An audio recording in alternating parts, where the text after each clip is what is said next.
a la ciudad de Washington, donde está el periodista y analista político Gustavo Alegret. Gustavo, muy buenos días. Muchas gracias por atendernos en esta mañana. Hola, César Miguel. Muy buenos días y un saludo a la audiencia. Tienes allá atrás a la Casa Blanca, que ha sido escenario en las últimas horas de momentos particularmente incómodos. Estaba el príncipe heredero de Arabia Saudita y le hace la corresponsal de ABC una pregunta, le enfrenta sobre el caso Khashoggi, a lo cual el presidente Donald Trump dice: esas cosas pasan y él no sabía. Esto ha caído muy mal. ¿Qué ocurrió en ese momento, a tu entender, Gustavo? Mira, Mary Bruce es la periodista de ABC News que formaba parte del pool de medios que cubre a la Casa Blanca. Hizo la pregunta sencilla que uno tendría que esperar de ese encuentro. Mohammed bin Salman ha sido denostado por las administraciones anteriores desde que en el año 2018, cuando entró en el consulado saudí de Estambul, en Turquía, a Jamal Khashoggi, el periodista saudí con residencia permanente en Estados Unidos y colaborador del Washington Post, y desapareció. La investigación posterior dijo que había sido estrangulado, drogado, su cuerpo desmembrado y desechado. Y en febrero de 2021, ojo, la CIA dijo que no había ningún grupo delictivo detrás y acusaron al príncipe heredero Mohammed bin Salman, que estaba en la Casa Blanca, sentado junto a Donald Trump, y lo acusaron de facto de aprobar la operación para capturarlo y asesinarlo. Lo que yo creo que hay detrás es que, uno, Donald Trump está priorizando los negocios por encima de los derechos humanos. Dos, está contradiciendo a la inteligencia estadounidense y por lo tanto la minimiza, erosiona su credibilidad, su confianza. Y tres, desprecia a víctimas y difama. Son cosas que pasan. Un cuerpo desmembrado, secuestrado, un periodista internacional que trabaja para un medio de referencia en Estados Unidos, todo por una pregunta relativamente básica, ¿no, César Miguel?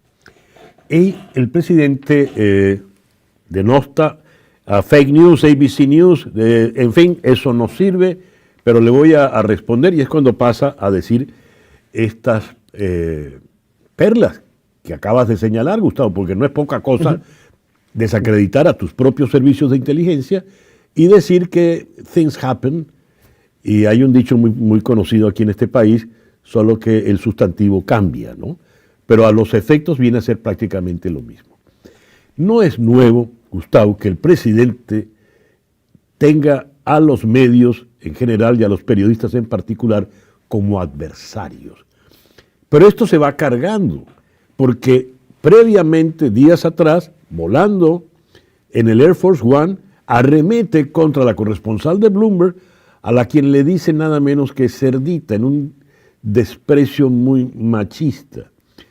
¿Qué se dice en los corrillos periodísticos y políticos de Washington contra esta actitud del presidente que va a mayores, por lo visto? Mira, Mary Bruce, de ABC, o Catherine Lucy, de Bloomberg, las dos son mujeres y Trump se atreve con ellas. ¿Hemos visto hacer eso con un hombre? ¿Le ha llamado cerdito a un hombre o lo ha hecho callar? Eso es una cosa como mínimo, para reflexionar. ¿Qué creo que hay detrás? Yo creo que hay 5 cosas detrás de la defensa de Mohammed bin Salman en esa sala oval. La primera, a Trump le incomoda mucho incomodar, particularmente a Mohammed bin Salman, al quien admira por su poder, y sobre todo a Donald Trump le interesa mucho por su riqueza.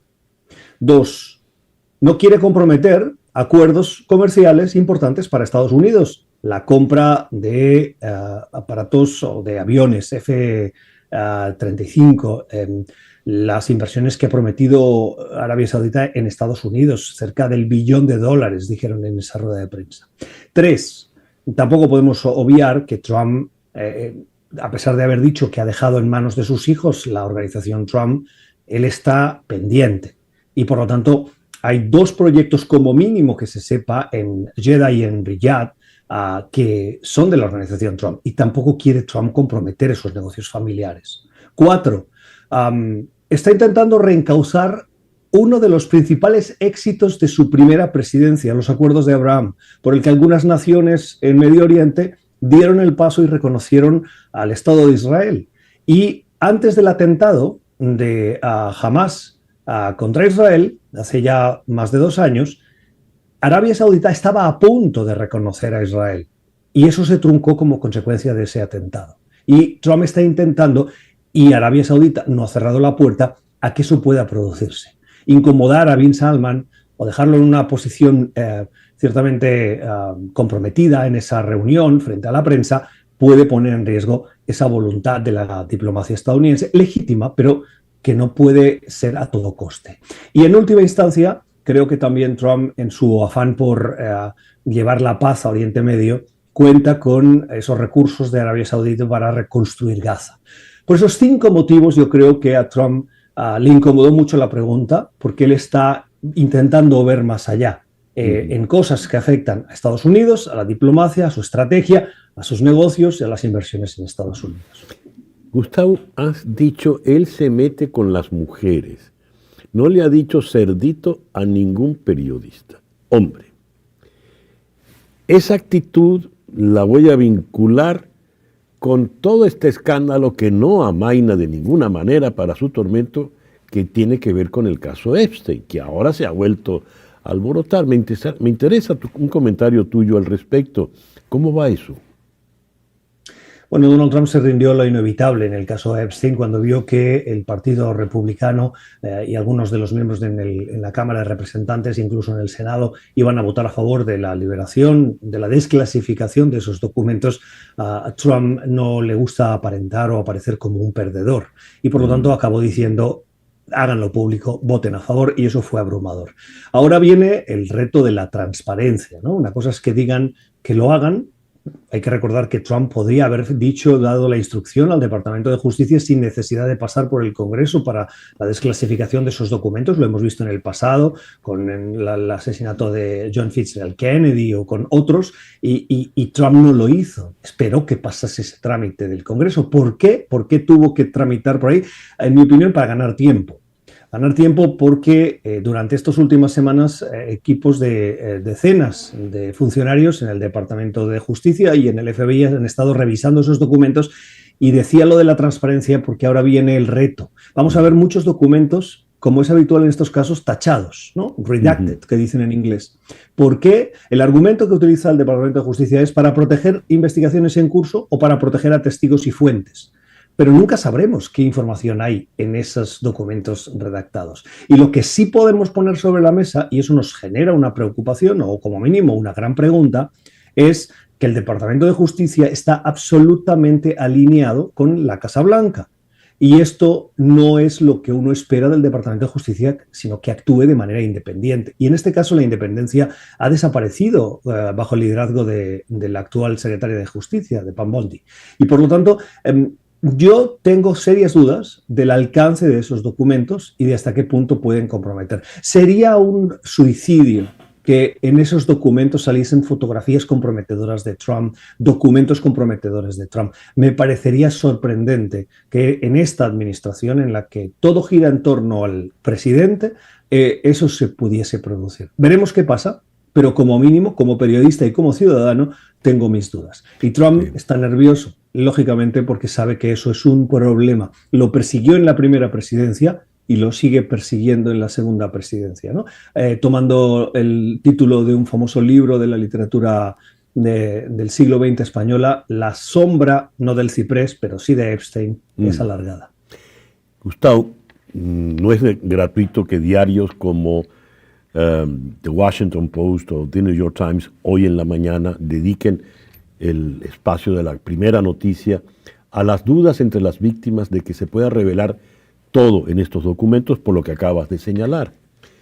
Siendo así, ¿cuál es el rol de la señora Bondi? Porque está comprometida. Ella en un primer momento recién asume la oficina y dice aquí están los archivos. Después dice aquí no están los archivos. Es un ir y venir que la deja en una situación realmente incómoda, como tú decías. En definitiva, ¿qué puede ocurrir? Nada podrá ir en contra del presidente, de su secretaria de Justicia y de los archivos. Yo pues, lo pongo mucho en duda. Lo pongo mucho en duda primero porque hemos visto que Palm Bondi no tiene como principio de su comportamiento defender esa independencia judicial. En la primera presidencia de Trump, del Departamento de Justicia, viene a ser lo mismo, pero vaya. Lo vimos en la primera presidencia como los secretarios de Justicia de Trump marcaron distancias. En algunos casos le llevaron la contraria públicamente, algo que a Trump no le gusta. Y en cambio Palm Bondi no lo ha hecho. Se ha plegado a indicaciones que ha dado el presidente de manera pública, con amenazas de incluso cambiar la Secretaría de Justicia si no se hace lo que él dice. Y se han abierto investigaciones, se han cambiado fiscales generales, etcétera, ¿no? Entonces, lo vimos en el pasado. Palm Bondi publicó las carpetas llenas de documentos en lo que se conoció como los archivos de Epstein fase 1. Pero, ¿tú has visto la fase 2? No se ha revelado ningún documento. Al contrario, se conoció un documento el pasado julio, un memorando sin firmar, en el que se aseguraba que no se revelaba ninguna lista de clientes incriminatoria. No hay tal lista de clientes, dijeron. En aquel momento la señora Bondi ya había informado a Trump de que su nombre aparecía en los archivos. Y hace unas semanas han sido los demócratas quienes difundieron esos 3 correos electrónicos de 2011, 2015 y de 2019, en el que se hace referencia a Donald Trump.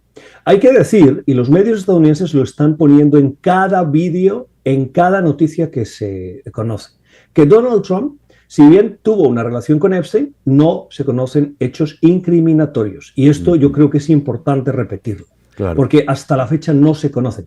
Hasta la fecha. Pero eso no quiere decir que no se hayan producido. Por lo tanto, por eso hay una investigación en curso. Y aquí hay un elemento que me parece muy interesante. La Casa Blanca está ahora intentando poner sobre la mesa que es que los demócratas también están en esos documentos. Entonces se cita a Larry Summers, que fue secretario del Tesoro, o a Bill Clinton, que también tenía relación con Epstein. Sí, claro, es importante fijarse en esto, porque aquí lo importante es la justicia, la transparencia y el derecho de las víctimas. Pero es que ni Summers ni Clinton son presidentes de Estados Unidos. Entonces, ¿es importante que haya justicia? Sí, pero no podemos olvidar que el presidente de Estados Unidos es Donald Trump. Y por lo tanto no es lo mismo que un presidente de Estados Unidos esté acusado en el pasado de tener un comportamiento inadecuado o presuntamente inadecuado en esa red que dirigía Epstein, que alguien que hoy ya no ostenta cargos públicos. Por lo tanto, hay un matiz que me parece importante ponerlo sobre la mesa, porque si Donald Trump fuera un ciudadano privado, estaríamos en las mismas que le pasó a Clinton o a Summers o a quien sea. Pero Trump es presidente. Así es. Gustavo, muchas gracias por estos minutos en la mañana de hoy. Con gusto. Gracias, César. Gustavo Alegret desde Washington.